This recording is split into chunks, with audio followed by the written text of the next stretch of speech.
I'm outside my backyard. Hello friends! I wanted to have a very real conversation with you, so I wanted to do a kind of relaxed atmosphere.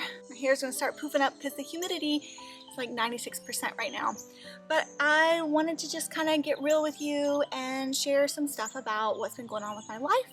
So if you are ready for a casual, unedited, real Shawn, then keep watching. If you are looking for my regular Zoom content, this video is not for you. I'm sure that will be in the next video that comes out, will be some awesome Zoom content. But today you're getting me sitting out in my backyard on this gorgeous Saturday morning before it gets too hot, with the potential of snakes going by me in the grass, possibly a gator in the pond back there. I mean, they just recently found a 7-foot alligator in my neighborhood, so I'm gonna tell you about that coming up.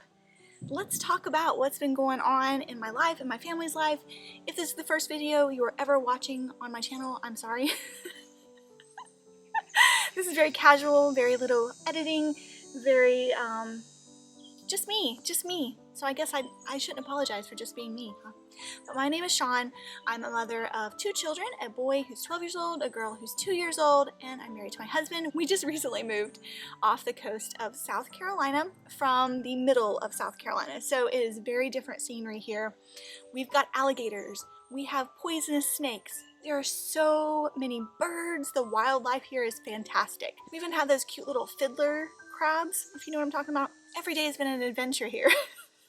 Getting used to new neighbors during COVID has been so difficult because basically nobody is, welcoming any of the new neighbors because of COVID. You know, you don't know if you're running into a neighbor who believes it's okay to wear a mask, or a neighbor who believes that it's not okay, that they don't want to bother with a mask. Just last night we had some neighbors who had a party across the street. That frequently happens around here, and I love seeing the neighbors having fun and getting together with everybody. And honestly, partying is not like my thing anyways.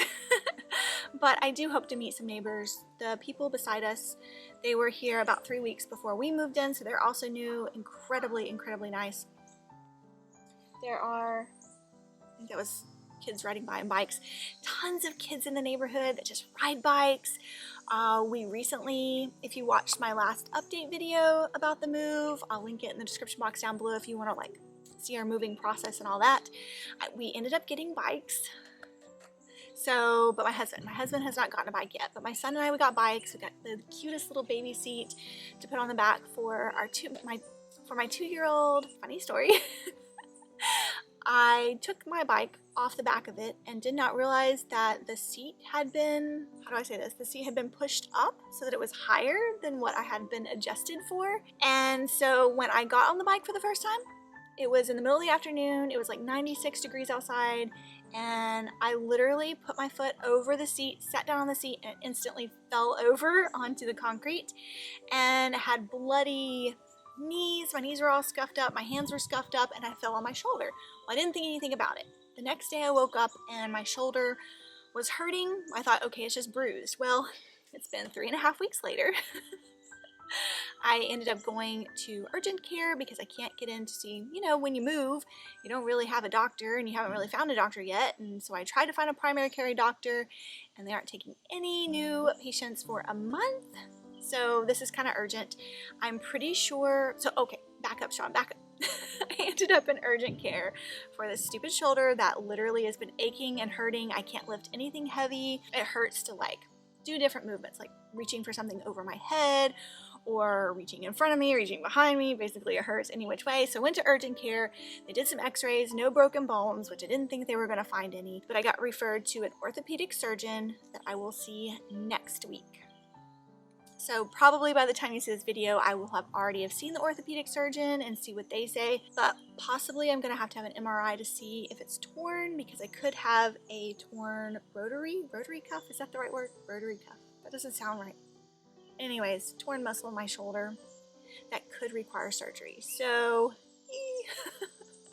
if you want to know what happens with that, I may update you guys later.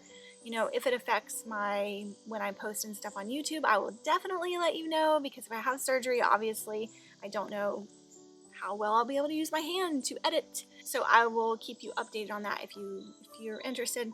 and knowing what happens. See, look, there's so much humidity here.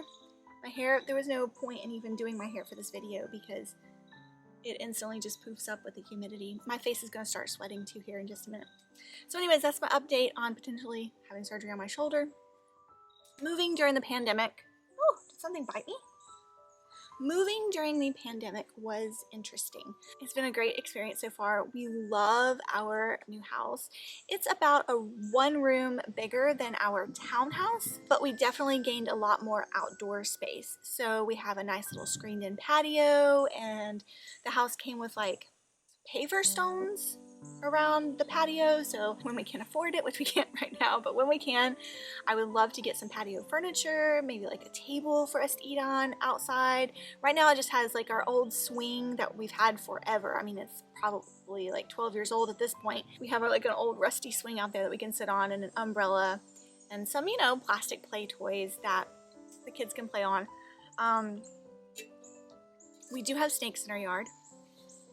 So like where I'm sitting right now, my husband was mowing the lawn last week, 2 weeks ago, and right over there, he hit a snake with the lawnmower and it jumped up in the air.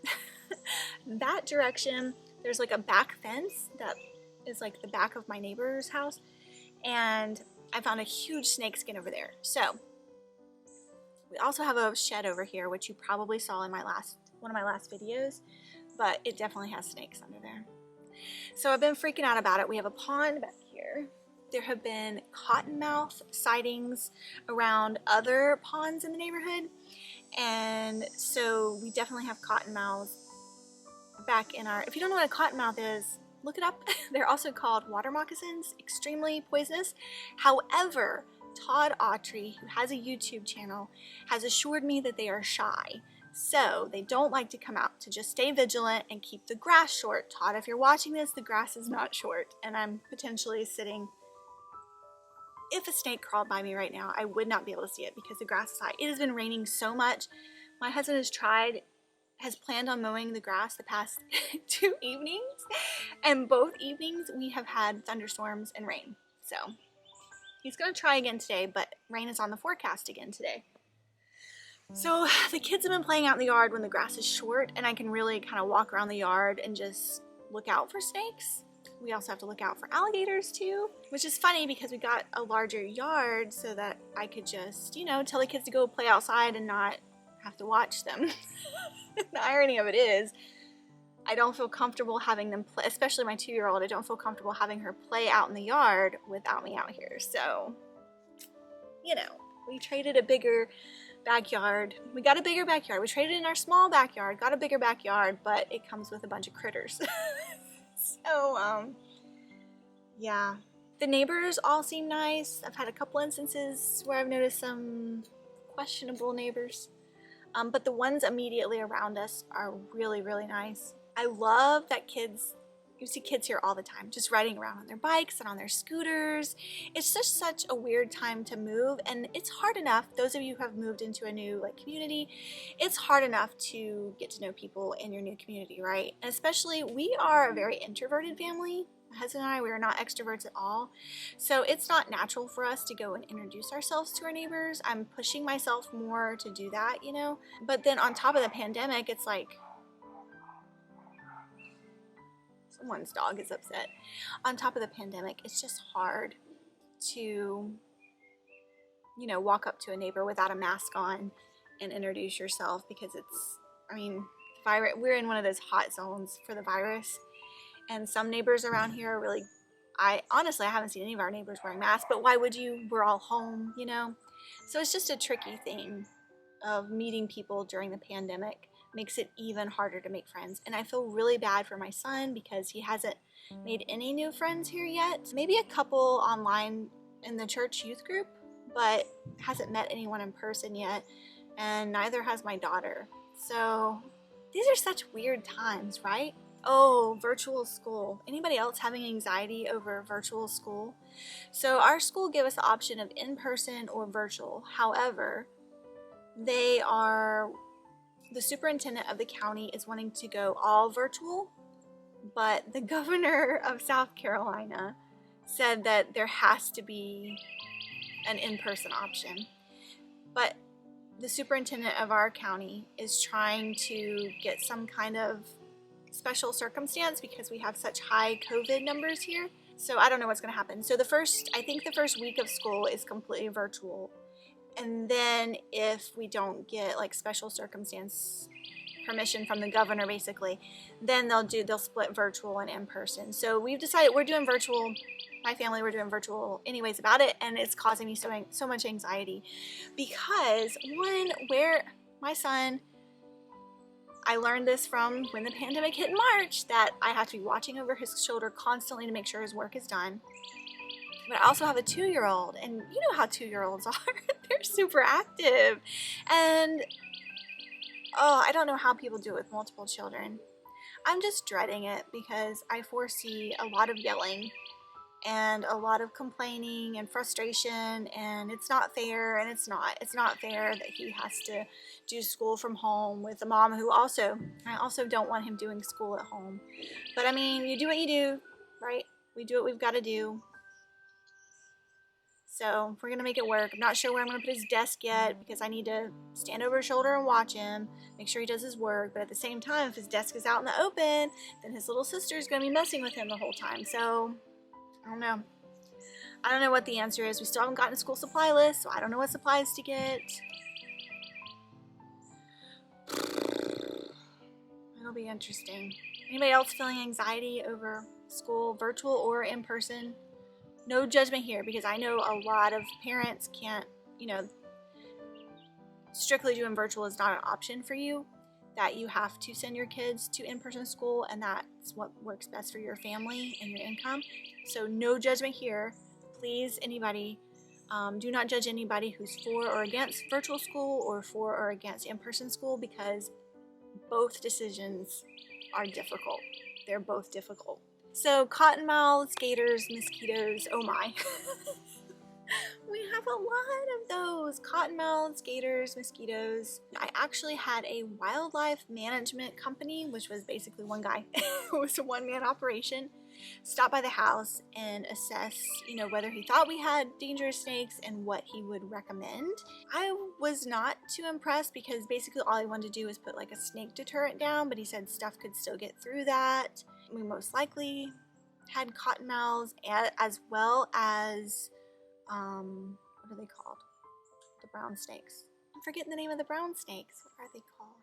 Oh, back here, I gotta show you. So right behind me, there's a path. Right behind me, there's a path into the pond.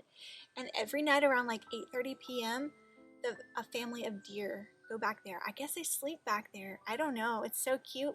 I've got a little bit of footage where you can see the mom and the babies like come out from the pond area. We have lots of deer in our neighborhood. It's really cool. Is it gonna rain? Oh, those are squirrels. We have a lot of squirrels. It's like, what is that pitter-pattering noise? Because I've heard alligators can climb fences. Right before it rains, though, I know it's not gonna rain, because right before it rains, all the frogs in this pond get really, really loud. It's pretty crazy. They get so loud, and then it starts raining. It's really neat, though. If you've been waiting this entire time to hear about my 7-foot alligator story, here it is. Okay, so earlier this week, it's Saturday now, so I don't know if it was Monday or Tuesday, somebody posted in our neighborhood Facebook group that there were 2 dogs, Labradors, okay? Labradors are pretty big dogs, right? They're big dogs. Labradors roaming the neighborhood on this one street, and one of them looked like it was limping. Okay, so they posted a picture of the dog asking if it was anybody's dog. And then a little while later, people were trying to identify it. But a mom, I think, or one of the parents posted that their child said they had seen the dog down by a pond and had watched an alligator drag the dog under the water by its tail. Excuse me? What? So thankfully the dog, is alive and survived. So then everybody started trying to investigate, well, which pond was it? Because we have a lot of ponds in our neighborhood. Was it one of the, and come to find out, it's one of the bigger